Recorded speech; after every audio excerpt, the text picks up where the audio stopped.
வணக்கம். இன்னைக்கு நாம பார்க்க போற விஷயம் கொஞ்சம் வித்தியாசமானது. பணத்தை பத்தியும் செல்வத்தை பத்தியும் நாம யோசிக்கிற விதத்தையே இது மாத்தலாம். அதாவது உண்மையான செல்வங்கிறது நாம பார்க்கறது இல்ல, நாம பார்க்காதது தான். சரி, வாங்க இதுக்குள்ள கொஞ்சம் ஆழமா போலாம். இன்னைக்கு நாம பேச போற எல்லா விஷயத்தோட மொத்த சாராம்சமும் இந்த ஒரு வரியில தான் இருக்கு. செல்வம் என்பது நீங்கள் பார்க்காதது. கேட்கறதுக்கு முதல்ல கொஞ்சம் குழப்பமா இருக்கலாம், ஆனா இந்த விளக்கத்தோட இறுதியில இது உங்களுக்கு பளிச்சுன்னு புரியும். இந்த கான்செப்டை நல்லா புரிஞ்சுக்க ஒரு கதையில இருந்து ஆரம்பிக்கலாம் வாங்க. ரோஜர்னு ஒருத்தர் இருந்தாரு. ரோஜர் ஒரு செம்ம காஸ்ட்லியான போர்ஷே கார் ஓடிட்டு இருந்தாரு. அவரை பார்க்கறவங்க எல்லாருமே அடேங்கப்பா இவர் பெரிய பணக்காரர் போல அப்படின்னு தான் நினைச்சாங்க. ஆனா உண்மை அது இல்ல. அவரோட கார் லோனை சரியா கட்டாததால பேங்க் அந்த காரை தூக்கிட்டு போயிடுச்சு. நாம பார்த்த தோற்றம் ஒரு மாயை. இதுதான் நாம இன்னைக்கு பேச போற விஷயத்தோட மையப்புள்ளி. இந்த சம்பவம் நம்மள ஒரு முக்கியமான கேள்விக்கு கூட்டிட்டு போகுது. பணக்காரர்னு சொல்றதுக்கும் செல்வந்தர்னு சொல்றதுக்கும் என்னங்க வித்தியாசம்? இது ஏதோ வார்த்தை விளையாட்டு இல்ல, நம்மளோட நிதி வாழ்க்கைய நாம பார்க்கற பார்வையே மாத்தக்கூடிய ஒரு முக்கியமான விஷயம். இப்போ இந்த ஸ்லைட பாருங்க. வித்தியாசம் ரொம்ப சுவாரஸ்யமா இருக்கும். பணக்காரங்கிறது அதிகமா சம்பாதிக்கிறது. அது கார்கள் பங்களாக்கள்னு பளிச்சுன்னு வெளியே தெரியும். ஆனா செல்வந்தர்ங்கிறது அப்படி இல்ல. அது சேமிப்புலயும் முதலீடுகள்லயும் இருக்கிற சொத்து. அது பெரும்பாலும் கண்ணுக்கே தெரியாது. உதாரணத்துக்கு 1 கோடி ரூபாய்க்கு கார் வாங்குறவர் பணக்காரரா தெரியலாம், ஆனா அதே 1 கோடி ரூபாயை முதலீடு பண்றவர் தான் உண்மையான செல்வந்தர். அப்போ உண்மையான செல்வத்தோட வரையறை இதுதான். நீங்க இன்னும் பொருளா மாத்தாம வச்சிருக்கிற நிதி சொத்துக்கள் தான் செல்வம். இன்னும் சிம்பிளா சொல்லணும்னா, அது வாங்கப்படாத ஒரு விலை உயர்ந்த கார், வாங்கப்படாத ஒரு வைர மோதிரம், மொத்தத்துல அது செலவழிக்கப்படாத பணம். சரி, ஆனா நாம ஏன் இந்த விஷயத்த இவ்ளோ தப்பா புரிஞ்சுக்கிறோம்? மில்லியனர் ஆகணுங்கிற நம்மளோட பொதுவான ஆசைய கொஞ்சம் அலசி ஆராய்ஞ்சாலே இதுக்கு பதில் கிடைச்சிரும். ஒரு நிமிஷம் யோசிச்சு பாருங்களேன். நீங்களோ இல்ல உங்க நண்பர்களோ நான் ஒரு மில்லியனர் ஆகணும்னு சொல்லும்போது உங்க மனசுக்குள்ள என்ன கற்பனை ஓடுது? உண்மையில அவங்க என்ன சொல்ல வராங்கன்னா, நான் $1 மில்லியன் செலவு பண்ணணும்னு தான். அதாவது பெரிய வீடு கட்டணும், சொகுசு கார் வாங்கணும், வெளிநாட்டுக்கு டூர் போகணும். ஆனா இங்கதான் ஒரு வேடிக்கையே இருக்கு. $1 மில்லியன் செலவு பண்றது மில்லியனரா இருக்கிறதுக்கு நேர் எதிரான ஒரு விஷயம். பாருங்க, இந்த தப்பு சாதாரண மக்களுக்கு மட்டும் வர்றதில்ல. புகழ்பெற்ற பாடகி ரியானா கூட அளவுக்கு அதிகமா செலவு பண்ணி கிட்டத்தட்ட திவாலாகும் நிலைமைக்கு போயிட்டாங்க.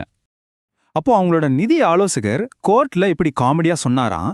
கேட்கறதுக்கு சிரிப்பா இருந்தாலும் இதுல ஒரு ஆழமான உண்மை இருக்கு. ஆமாங்க, பல பேருக்கு இந்த அடிப்படையான விஷயத்த சொல்ல வேண்டியிருக்கு. நீங்க பணத்தை செலவு பண்ணீங்கன்னா உங்ககிட்ட பொருள் தான் இருக்கும், பணம் இருக்காது. இந்த கான்செப்டை இன்னும் எளிமையா புரிஞ்சுக்க ஒரு சூப்பரான ஒப்பீட்டை பார்ப்போம் வாங்க. பணக்காரரா இருக்கிறதுங்கிறது ஜிம்ல போய் கடுமையா உடற்பயிற்சி பண்ற மாதிரி, அது எல்லாருக்கும் தெரியற ஒரு செயல். ஆனா செல்வந்தரா இருக்கிறதுங்கிறது கேலோரி பற்றாக்குறைய உருவாக்குற மாதிரி.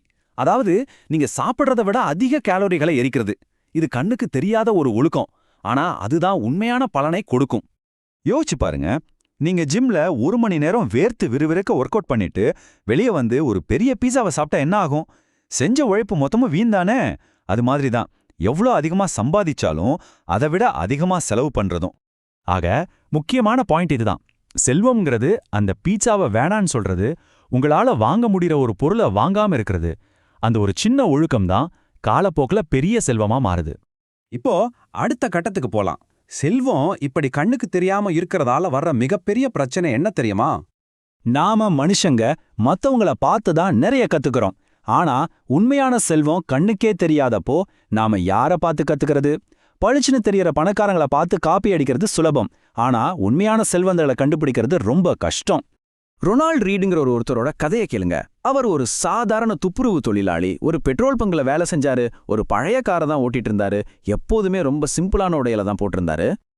அவரை பார்த்த யாருமே அவரை ஒரு பணக்காரன்னு நினைச்சிருக்க மாட்டாங்க.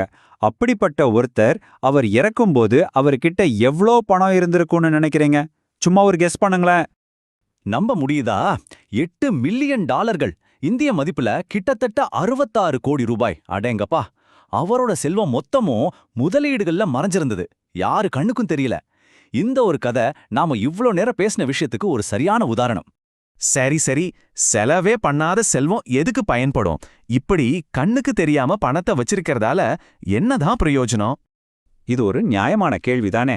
பணத்தை செலவு பண்ணாம சும்மா சேர்த்து வைக்கிறதுல என்ன லாபம் இருக்கு? செல்வத்தோட உண்மையான மதிப்பு சொகுசு பொருட்கள்ல இல்ல, அது உங்களுக்கு கொடுக்கிற சுதந்திரத்திலையும் வாய்ப்புகளையும் தான் இருக்கு. உங்களுக்கு பிடிக்காத வேலையை விட்டுட்டு வர்றதுக்கான தைரியம், ஒரு நல்ல வாய்ப்பு வர்ற வரைக்கும் காத்திருக்கிறதுக்கான சக்தி, உங்க நேரத்தை உங்க கட்டுப்பாட்டுல வச்சுக்கிறதுக்கான சுதந்திரம். இதுதாங்க செல்வத்தோட உண்மையான பவர். ஆக இந்த முழு விளக்கத்தையும் ஒரு கேள்வியோட முடிப்போம். செல்வம் என்பது நீங்க வாங்க மறுக்கிற பொருட்களால உருவாக்கப்படுதுன்னா, நாளைக்கு உங்க செல்வத்தை உருவாக்க நீங்க எந்த பொருளை வாங்க வேண்டான்னு முடிவு பண்ண போறீங்க? யோசிச்சு பாருங்க.